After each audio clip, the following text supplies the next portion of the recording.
Hello বন্ধুরা, আমার একটি নতুন ব্লগে আপনাদের স্বাগত। আমি মৌসুমি। আর দেখো, আমার ছেলে এখন পড়াশুনো করছে। ভোরবেলা এখন স্কুলে যাবে। আর ওকে বললাম একটু বই নিয়ে বস, আজকে হচ্ছে ওর ইভিএস পরীক্ষা। আমি দুধ নিয়ে আসছি। দেখো, এখন যে 6:30 বাজে আর ও স্কুলে চলে গেছে। এখন এই অবস্থা ঘরের, এই পর্দাগুলো খুলি না, কারণ সারা রাত এসি চলে, ঘরটা ঠান্ডা থাকে। আর পর্দা খুললেই না পুরো গরম হয়ে যায় ঘর। ছেলে এসে যখন ও তাড়াতাড়ি চলে আসবে আজকে। আর এই দেখো, আমার সব কাজকর্ম হয়ে গেছে। আমি সকালবেলা এই চা নিয়ে একটু বসেছি। বসেতেই বাবার একটা বন্ধু চলে এসছে, আমার এই চাটা তাড়াতাড়ি করে খাওয়া হয়ে গেল। আর আমি দেখো এখন মাছ ধরতে চলে এসেছি। ছেলে চলে এসছে। ছেলেকে বললাম একটুখানি ভিডিও করে দিবি বাবা, আমি মাছ ধরছি। তা আমার ছেলে এই ভিডিও করে দিয়েছে, কিন্তু ও তো একদম ছোট, পারে না ভিডিও করতে, তাও একটু চেষ্টা করেছে। এই যে ছেলে আমাকে মাছ দেখাচ্ছে, দেখো কত করে দেখাচ্ছে মাছ।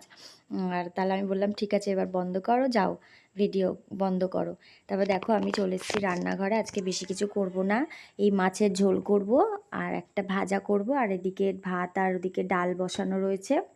আর কালকের কি চাটনি আছে, তরকারি আছে, হয়ে যাবে। ওর বাবাও ভোরবেলা, এখন তো মর্নিং স্কুল হয়ে গেছে, ভোরবেলা চলে গেছে, দুপুরবেলা চলে আসবে।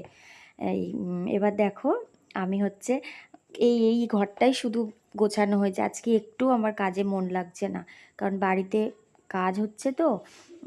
পরে শেয়ার করব সেই কাজটা। এই অবস্থা দেখো, ছেলে স্কুল থেকে চলে এসছে, ওই যে জল খাচ্ছে। আর ঘরের অবস্থা দেখো, যতবার আমি গুছাই ততবার আমার ছেলে এই করতে থাকে। আমি আর পেরে উঠি না। আজ এখানে খেলনা ছড়ানো ছিটানো, যত দিন কবে যে ও বড় হবে। আর এ দেখো, বাড়িতে রং হচ্ছে, ঠাকুরঘর হচ্ছে আমার। এই যে রং হচ্ছে, আর রং হলে বুঝতেই পারছো কী অবস্থা। চলুন আপনাদের একটা জিনিস দেখায়। আমার একটা সুন্দর স্বপ্ন পূরণ হতে চলেছে, সেটা হচ্ছে আমার স্বাদের ঠাকুরঘর। এই যে ছোট হলেও তবু আমার বাড়ির ঘরে বেডরুমে ঠাকুর ছিল, তবে বেডরুমে ঠাকুর ওপরে রাখতাম, তবে সেরকমভাবে ডেকোরেট করা ছিল না।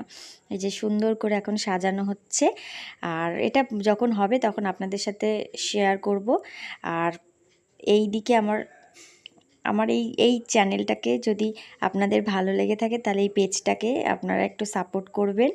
আর দেখবেন এই যে এই পাশেই আমার ছাদ, কি অবস্থা দেখেন, পাশেই ছাদ। এবার এই ছাদেও আমার এখানে নোংরা, আর ছাদেও ছেলের খেলনা দেখেন। তাহলে এইভাবেই চলতে থাকবে। চলুন তাহলে ভিডিওটা আমি এখানেই শেষ করছি, একটু সাপোর্ট করবেন সবাই।